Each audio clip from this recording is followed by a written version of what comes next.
Hello everyone, this is me Tushar, a second prof BMS student. हाँ जी, क्या हाल चाल है। तो सुना है 2 महीने में आप लोगों के एग्जाम्स आने वाले हैं मार्च से। हाँ, मैं आप लोगों की बात कर रहा हूँ जो अभी फर्स्ट प्रॉफ में है। तो ना, बात ऐसी है कि अब ज्यादा टाइम तो बचा नहीं है। आज 11 तारीख हो गई है। मैं इस वक्त जो ये वीडियो रिकॉर्ड कर रहा हूँ वो 11 जनवरी 2026 है। और मुझे नहीं पता आप लोग ये वीडियो कब देखोगे, बट आप लोग जब भी ये वीडियो देखोगे उसी दिन से स्टार्ट कर देना, क्योंकि मैंने बहुत ज्यादा मेहनत करी है आप लोगों के ऊपर। और मैंने पूरा एक बनाया है आप लोगों के लिए शेड्यूल मार्च तक का। मैं मान के चलता हूँ कि 20 मार्च, मैं मान के चलता हूँ कि 15 मार्च तक आप लोग अपना पूरा पढ़ लोगे, क्योंकि उसके बाद आपके कभी भी एग्जाम हो सकते हैं। जैसे कुछ बच्चों ने बताया कि हमारे 23 मार्च से एग्जाम्स हैं, किसी ने कुछ बताया। तो मतलब मार्च में मान के चलो मोटा मोटा आप लोगों के एग्जाम स्टार्ट है। तो मैंने एक बहुत ज्यादा अच्छा आप लोगों के लिए टाइम टेबल बनाया है। टाइम टेबल वो वाला नहीं कि सुबह उठो फिर शाम में पढ़ो फिर ये पढ़ो फिर वो पढ़ो, नहीं। मैंने आप लोगों के लिए टॉपिक वाइज वीकली डिसाइड करा है कि आप लोग क्या पढ़ोगे। तो जनवरी को ना हम लोग 3 वीक्स में डिवाइड करेंगे, वीक 1, वीक 2, वीक 3। मैं ही मान के चल रहा हूँ कि कल से आप लोग ये फॉलो कर रहे हो, तो मैंने कल से ही ये टारगेट बनाना स्टार्ट करा है, क्योंकि कल है मंडे और मंडे बेस्ट दिन होता है किसी भी काम को करने के लिए। आज का दिन रेस्ट का है। तो 3 वीक्स है हमारे पास, 3 वीक्स जनवरी के अंदर 7, 14, 17, 21, 21 दिन है हमारे पास। हमको इस 21 दिन में अपना एक बार अपना पूरा का पूरा सिलेबस कंप्लीट कर लेना है, ताकि हम फरवरी में फिर से एक बार और पढ़ लें। देखो, अगर किसी ने अभी तक कुछ नहीं पढ़ा है तो इस जनवरी में ना प्लीज वो सारे नए टॉपिक पुराने टॉपिक सब कुछ ना एक बार पढ़ लो जल्दी जल्दी। ये एक एक पॉइंट पे रुको मत कि यार 2 घंटे बचे हैं और यार एक ही टॉपिक कंप्लीट हो पाया, नहीं। मैक्सिमम से मैक्सिमम करने की कोशिश करो, आगे बढ़ो। रुकने का बिल्कुल इस वक्त टाइम नहीं है आप लोगों के पास, क्योंकि सिलेबस बहुत ज्यादा है यार। बिलीव मी, क्रिया शरीर, रचना शरीर में मॉडर्न और आयुर्वेदा पार्ट बहुत है।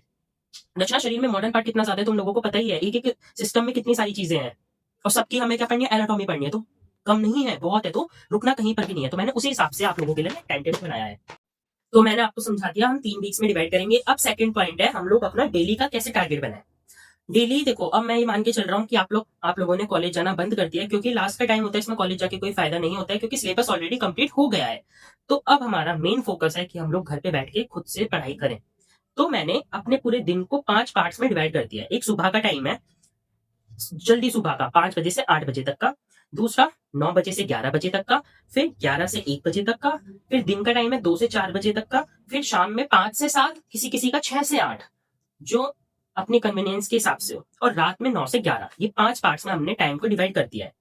अब देखो, सबसे पहले सुबह सुबह आप लोगों को पता है क्या पढ़ना है, रचना शरीर पढ़नी है, क्योंकि उसमें बहुत सारी चीजें रटने की है रचना शरीर के अंदर। तो रचना शरीर को हम लोग सबसे सुबह सुबह करेंगे, ताकि हमारे पूरे दिन का हेक्टिक टाइम खत्म हो जाए, हम सुबह सुबह उसमें अपना सबसे मैक्सिमम टाइम दे दें। उसके बाद हम 9 से 11 पढ़ेंगे क्रिया शरीर। देखो, एक चीज मैं तुम्हें बताता हूँ। अगर मान लो सुबह 5 से 8 बजे तक तुम रचना शरीर में आयुर्वेदा को कर रहे हो पहले, और फिर मॉडर्न को कर रहे हो बाद में, तो 9 से 11 वाले टाइम में पहले पढ़ना आयुर्वेदा। तो 9 से 11 में हम लोग क्रिया शरीर पढ़ेंगे। फिर 11 से 1 बजे तक हम लोग संस्कृत पढ़ेंगे। ये संस्कृत मैंने रखी है और आपको पढ़नी पड़ेगी। मैंने ये गलती करी थी कि मैं नहीं पढ़ता था, क्योंकि मेरे को बोरिंग लगती थी, और मतलब मेरे को जो सब्जेक्ट अच्छा लगता था ना, मैं अपना मैक्सिमम टाइम उसमें देता था। पर ऐसा नहीं करना है आपको, आपको सारा टाइम डिवीजन करके चलना है। उसके बाद 2 से 4 बजे आप लोगों को पदार्थ विज्ञान पढ़नी है, क्योंकि दिन का टाइम होता है और पदार्थ विज्ञान बेस्ट है, क्योंकि छोटा सब्जेक्ट है और जल्दी कंप्लीट हो जाएगा। फिर शाम में आप लोगों को अष्टांग पढ़नी है 5 से 7 या 6 से 8। और रात में आप लोगों को पढ़नी है चरक संहिता। चरक में इसलिए दे रहा हूँ क्योंकि चरक पढ़ के आप लोग सो जाना, मजे करना, और नेक्स्ट दिन से फिर से एनर्जेटिक उठ के और फिर से पढ़ाई करनी स्टार्ट करना।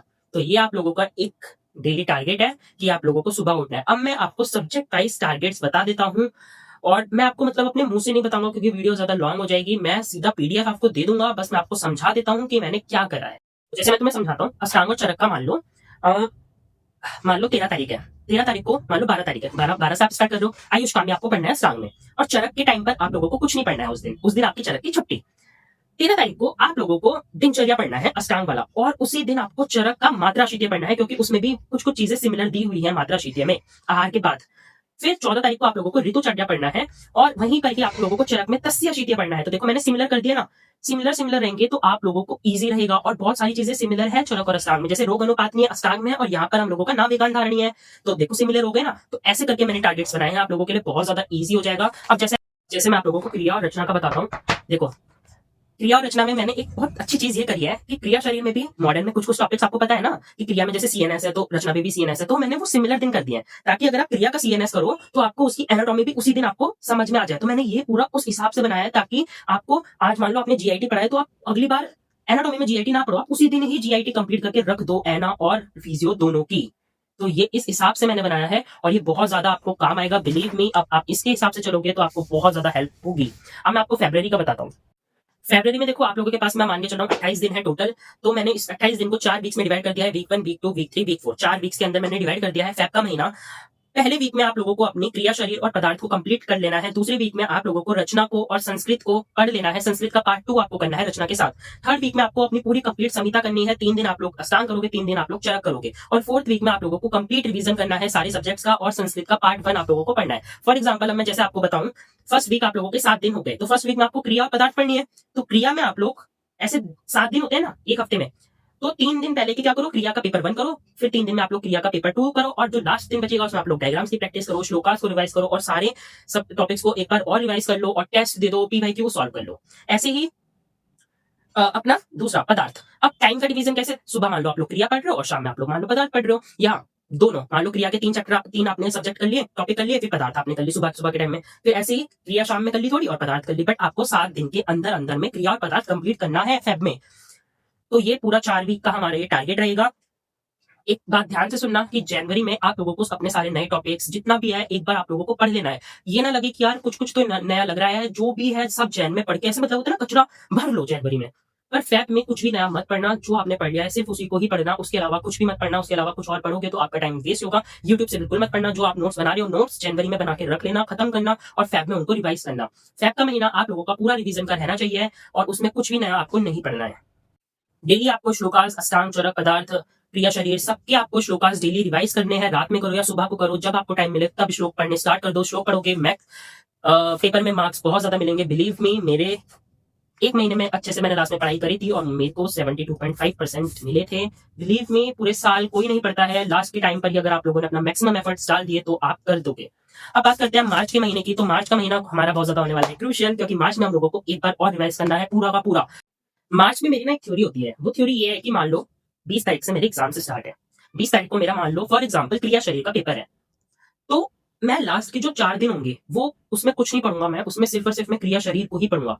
जो लास्ट के 4 दिन होंगे उसमें मैं पहले सब्जेक्ट का पढ़ूंगा और लास्ट जो सब्जेक्ट का मेरा पेपर होगा, मान लो मेरा लास्ट पेपर है अष्टांग मतलब संहिता, तो वो मैं पहले पढ़ूंगा। मतलब पहले के मार्च में 1, 2, 3, 4 दिन मैं अष्टांग और चरक पढ़ूंगा और फिर जो सेकंड लास्ट मेरा एग्जाम होगा, मान लो मेरा है पदार्थ, फिर मैं पदार्थ पढ़ूंगा। तो मैं रिवर्स, मान लो ये हमारी डेट शीट है, डेट शीट को मैं उल्टा कर दूंगा और मैं उस दिन से पढ़ने स्टार्ट कर दूंगा मार्च में। तो मेरा जो पहला पेपर होगा वो मैं लास्ट के 4 दिन में पढ़ूंगा नहीं, मैं रिवाइज करूंगा। तो ये मेरी एक थ्योरी है। अब कुछ मतलब लोगों को ना दिक्कत होती है इस चीज में कि मैं 4 दिन एक ही सब्जेक्ट को पढ़ के बोर हो रहा हूँ, तो उसमें भी आपको कोई दिक्कत नहीं, आप लोग मिक्स करके पढ़ सकते हो। बट ये मैं ऐसे में पढ़ता था, आप लोग अगर पढ़ सको तो पढ़ लेना। बाकी यही वीडियो यहीं तक ही थी और अच्छे से पढ़ाई करना, बिल्कुल भी टेंशन मत लेना किसी भी चीज की और बिल्कुल डिमोटिवेट मत होना। इतना सारा सिलेबस देख के डरना मत, संस्कृत से डरना मत, हिम्मत करके लड़ाई करना और फाड़ के रख देना। और ये मत समझना कि बहुत ज्यादा सिलेबस है मैं नहीं कर पाऊंगा, आप लोग कर लोगे। Trust your self, believe in you and जितनी इंग्लिश में दे सकता हूँ दे देता हूँ। बाकी पढ़ाई करते रहे, ऑल द वेरी बेस्ट। कोई भी हेल्प होगी टेलीग्राम ज्वाइन कर लो, मैं कसम से बहुत ज्यादा हेल्प करता हूँ टेलीग्राम पे लोगों की। 100 लोग होंगे टेलीग्राम पर, बट मैं दिल खोल के उनकी मदद करता हूँ। तो अगर आप भी चाहते हो कि मैं आप लोगों की पेपर के टाइम पे मदद करूँ तो ज्वाइन कर लेना, तुम्हारा ही फायदा है, ठीक है। तो बाय गाइस।